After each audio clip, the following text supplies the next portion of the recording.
grande aflição futura.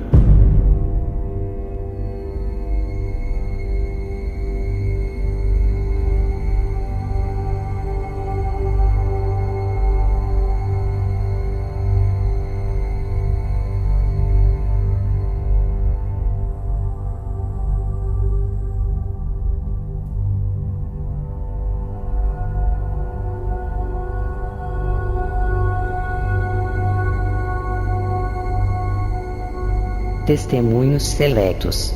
Volume 1, Capítulo 19.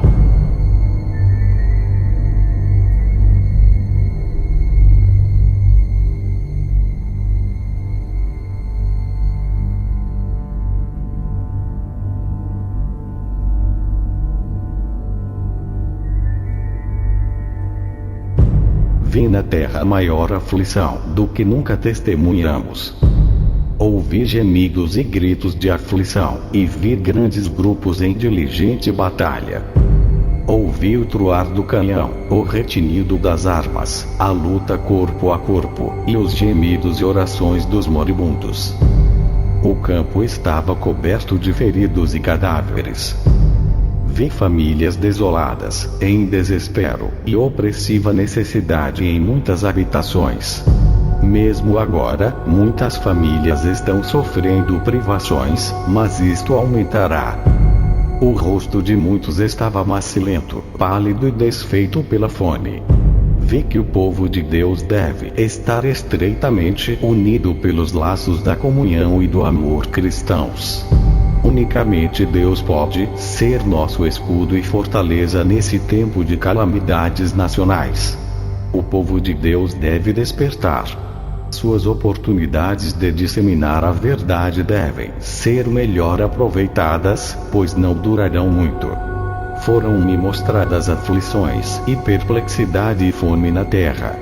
Satanás está agora procurando manter o povo de Deus em um estado de inatividade, para os impedir de desempenhar sua parte na propagação da verdade, a fim de que sejam afinal pesados na balança e encontrados em falta.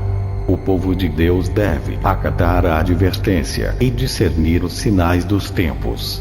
Os sinais da vinda de Cristo são demasiado claros para dele se duvidar, e em vista destas coisas, todo aquele que professa a verdade deve ser um pregador vivo.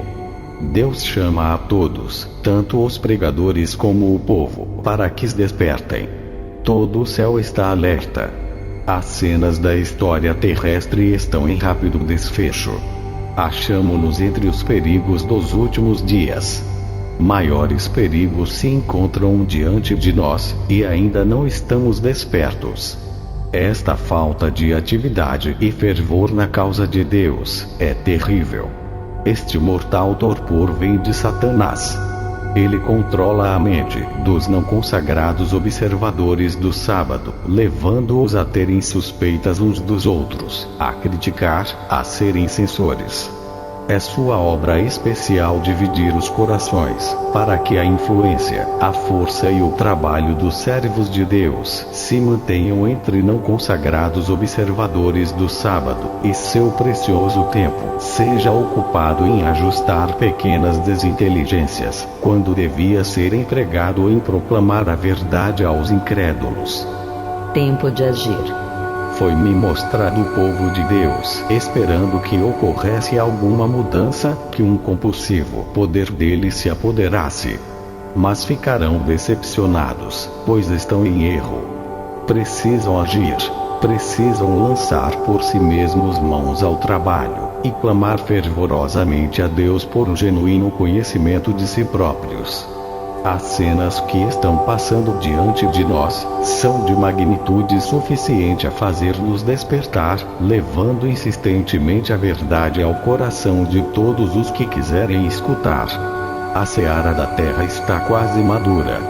Foi-me mostrado quão importante é que sejam retos os pastores que se empenham nesta obra de responsabilidade solene, que é proclamar a terceira mensagem angélica. O Senhor não está limitado por causa de meios ou instrumentos com que realizar sua obra. Ele pode falar em qualquer tempo, por intermédio de quem lhe aprouver, e sua palavra é poderosa, e cumprirá aquilo para que foi enviada. Mas se a verdade não tiver santificado, tornado puros e limpos as mãos e o coração daquele que ministra nas coisas santas, ele é capaz de falar segundo sua própria e imperfeita experiência. E quando ele fala de si mesmo, segundo as decisões de seu próprio juízo não santificado, o conselho que dele procede então não é de Deus, mas dele próprio. Como o que é chamado por Deus é chamado para ser santo, assim aquele que é aprovado e separado dentre os homens deve dar por suas palavras e conduta que é fiel àquele que o chamou. Terríveis ais aguardam os que pregam a verdade, mas não são por ela santificados, e também os que consentem em receber e manter os não santificados para lhes ministrar por palavra e doutrina. Sinto-me alarmada pelo povo de Deus, o qual professa crer em solene e importante verdade, pois sei que muitos deles não se acham convertidos nem santificados por ela. Os homens podem ouvir e reconhecer toda a verdade, sem todavia conhecer coisa alguma do poder da piedade. Nem todos os que pregam a verdade serão salvos por ela. Disse o anjo: purificai-vos, os que levais os vasos do Senhor. Isaías 52:11. É chegado o tempo em que os que escolhem ao Senhor como sua presente e futura porção, devem confiar unicamente nele.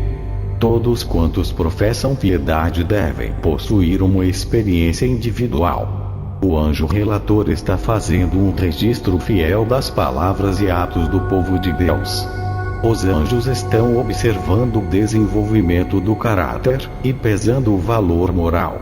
Os que professam crer na verdade devem ser, eles mesmos, justos, e exercer toda a sua influência para esclarecer e ganhar outros para a verdade.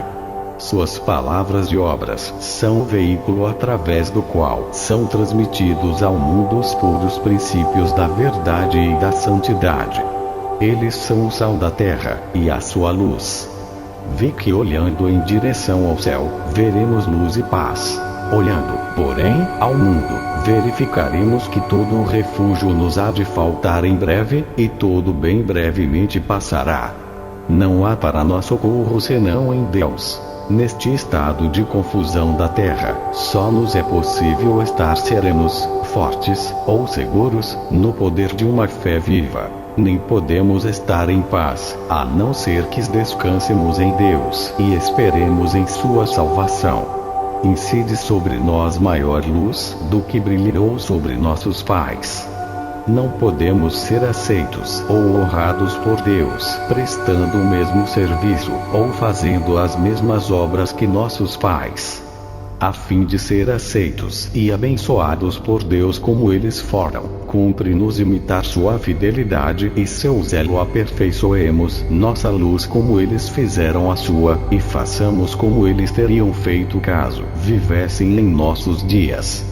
Cumpre-nos viver segundo a luz que brilha sobre nós, do contrário, essa luz tornar-se-á em trevas.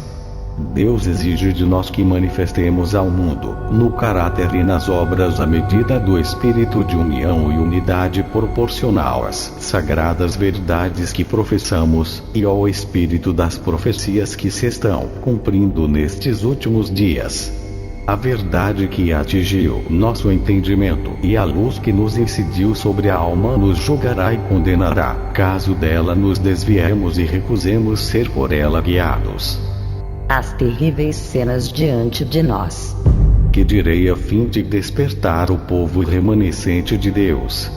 Foi-me mostrado que estão diante de nós terríveis cenas. Satanás e seus anjos estão reunindo todas as suas forças para oprimir o povo de Deus. Sabe que, se eles dormirem um pouco mais, está seguro quanto a eles, pois é certa sua destruição.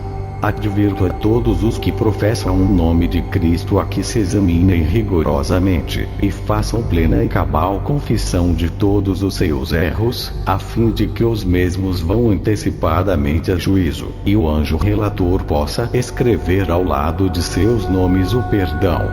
Meu irmão, minha irmã, caso estes preciosos momentos de misericórdia não sejam aproveitados, sereis deixados sem desculpa. Se não fizerdes especial esforço para despertar, se não manifestardes zelo em vos arrepender, esses áureos momentos em breve passarão, e sereis pesados na balança e achados em falta. Então de nada hão de aproveitar vossos brados de angústia.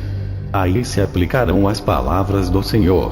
Mas, porque clamei, e vos recusastes? Porque estendi a minha mão, e não houve quem desse atenção. Antes rejeitastes todo o meu conselho, e não quisestes a minha repreensão. Também eu me rirei na vossa perdição, e zombarei, vindo o vosso temor. Vindo como assolação o vosso temor, e vindo a vossa perdição como tormenta, sobrevindo-vos aperto e angústia, então a mim clamarão, mas eu não responderei. De madrugada me buscarão, mas não me acharão. Porquanto aborreceram o conhecimento, e não preferiram o temor do Senhor, não quiseram o meu conselho, e desprezaram toda a minha repreensão. Portanto comerão do fruto do seu caminho, e fartar-se-ão dos seus próprios conselhos. Porque o desvio dos simples os matará, e a prosperidade dos loucos os destruirá. Mas o que me der ouvidos habitará seguramente, e estará descansado do temor do mal. Provérbios 1, 24, 33.